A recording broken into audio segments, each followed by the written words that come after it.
Hi folks, welcome back to the Amazing Education Channel. It's a beautiful sunny day, beautiful. Remember, on the Amazing Education Channel, it's about the information you need to know, not necessarily what you expected to hear.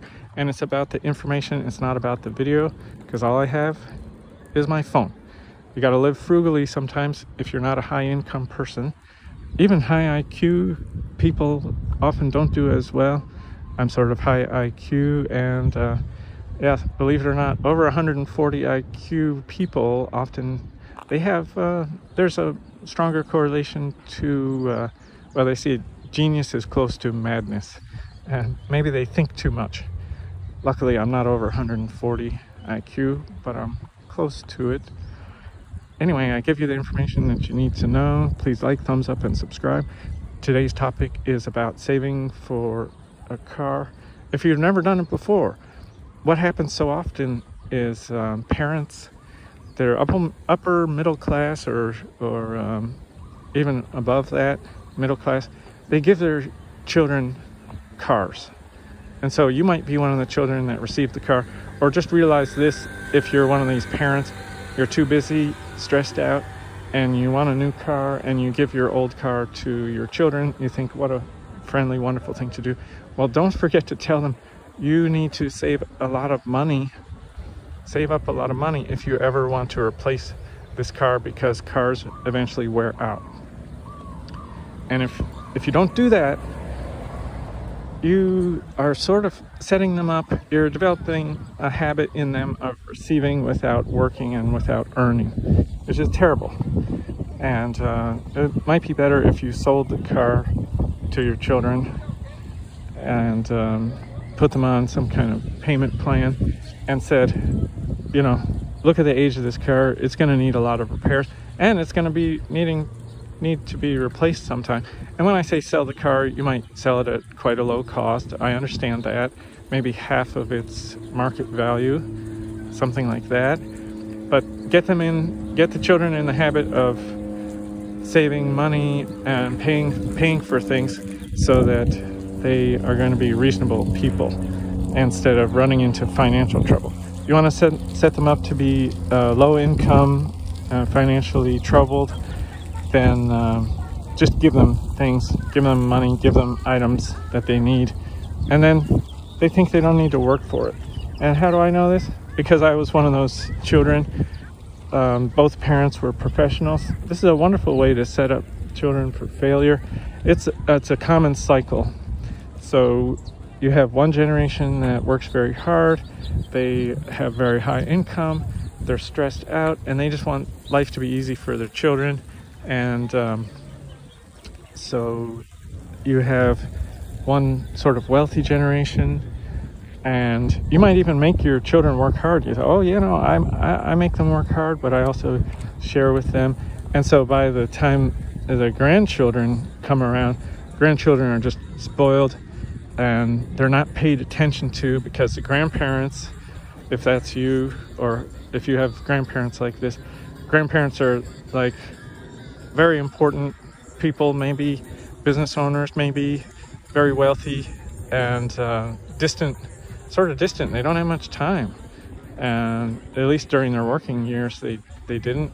And so then you have a second generation which is sort of responsible, but loves leisure, and they pass on these leisure lifestyles to their children, and they also don't like working so hard. And the grandparents recommend, oh, don't work so hard, I'll just provide for you. They love to enjoy the grandchildren, and you might be one of these grandchildren. It's like, oh, you know, oh, I got to go on boat rides, and I got free cars and cash and so on and so forth. And then also told not to work so hard, like mother and father or grandparents. Maybe you resent your parents because they didn't have time for you, or they got a divorce. It's very common in the United States. If you have a couple, mother and father, and they're both working full-time, they're not getting enough downtime and stress-free time in their day to really raise the children properly. And so children end up, well, let's just call it spoiled, which means They don't understand the effort that it takes, and the earning and the money it takes, and how long it takes, and the planning, long-term planning, and the lack of spending, like being frugal and saving on costs. They don't understand any of this on how to be comfortable as an adult financially. So they learned how to spend and how to relax and how to have fun, which also involves usually spending a lot of money. And so they end up just broke and confused. They didn't get the right education. They chose some foolish field. And if you wonder what makes me think all this, it's because I went through this. I even went to one of the top universities in the United States and just got a useless degree. Yeah, the universities are there to make money, not to make you successful. Even with the counselors, the guidance counselors and everything, they just ask, what do you want to do? And they just help you achieve your goals, no matter how foolish they are. And they want to keep you in the system so that they earn their money. And so you can graduate and get a piece of paper. So you could be employable, but maybe at a very low level, not good pay, no very useful skills compared to people that have much more useful degrees that provide basically a chance to earn a middle-class living. So you can have very wealthy people, very good education, good family or whatnot, that looks good, but children aren't properly guided because the parents are stressed out, divorced, drinking alcohol, using other drugs or medicines, maybe in counseling, psychiatric problems, whatever, from the stress and health problems, plenty of health problems, all in the pursuit of wealth. This, of course, this happens generation after generation. It's a cycle that continues on and on. And but there should be a happy medium. But one thing is just learning from the YouTube. Listen to Scotty Kilmer. He's a wonderful car guy on transportation, and like Toyota basically is a very reliable brand, and it's not expensive. There are many reliable brands that are also luxury brands, and so when you do have a repair, it's very expensive. Stay away from hybrid. And in 2022, it's still not many electric cars that are used and reasonable cost. So for those of you who need to save money, be frugal. So this is video number 2. I talked about in video number 1 that you need to live close to where you work or go to school or grocery shopping, so that you don't have to drive all the time, and so you basically save money, and you don't need an amazing vehicle. You can still get to work and shopping and so on and so forth, and then ride a bike or take public transportation or whatever. Maybe you don't need a car at all.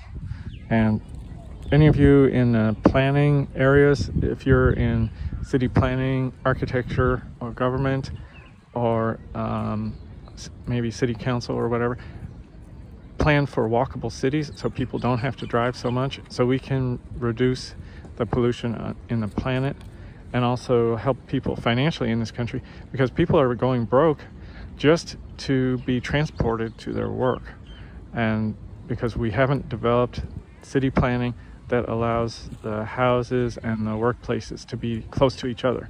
We've zoned, this is residential, this is industrial, this is retail, this is government area.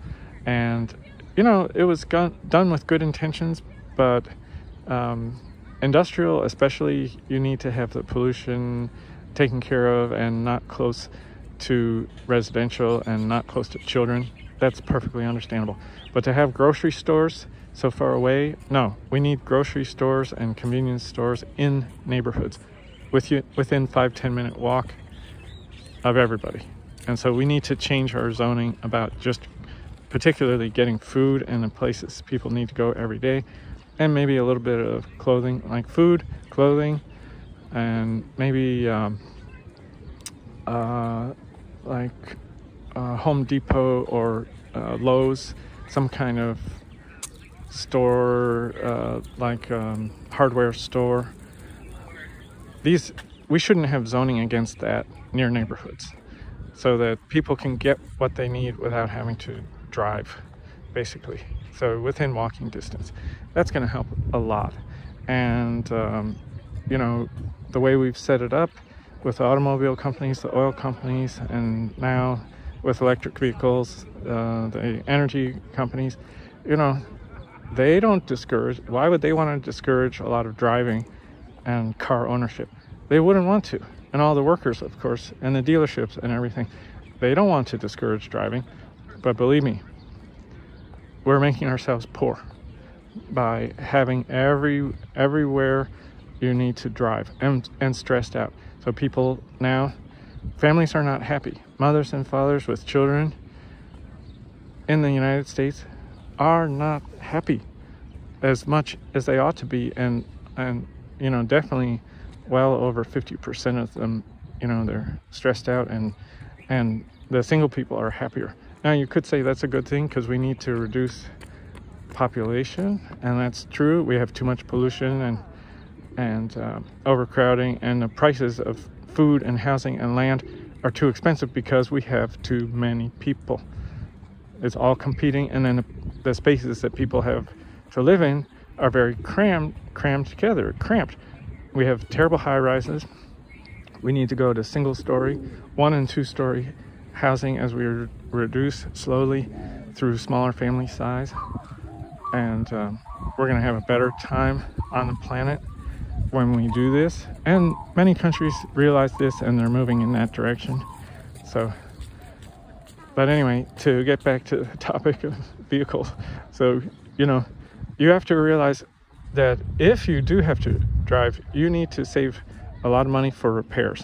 Thousands of dollars. You need to have a special account or like mental note in your savings, like, well, this money, I'm not going to spend this money, maybe $3,000-$4,000 just for repairs on whatever vehicle you own, if you have to own a vehicle. Also consider using the money to move to a place that's much closer to where you work, so that you don't need a vehicle, and then you can save yourself thousands of dollars a year. Not only do you need repair money set aside, but it's going to be cheaper if you save up to buy a car, and you can do that with investments or with savings. If you do it with investments, it's tough because you can have bear market, which is 20% reduction in, say, this S&P 500 or stock market, particular stock market index. And you could have a bear market or a stock market crash. You know, sometimes people's investments, they go down 60, 80% or more. If you're foolish enough and you don't have a financial advisor, none of this is financial advice, by the way. You do need a financial advisor. This is for educational purposes only. However, if you don't have a financial advisor, a lot of people, they make next to nothing, and sometimes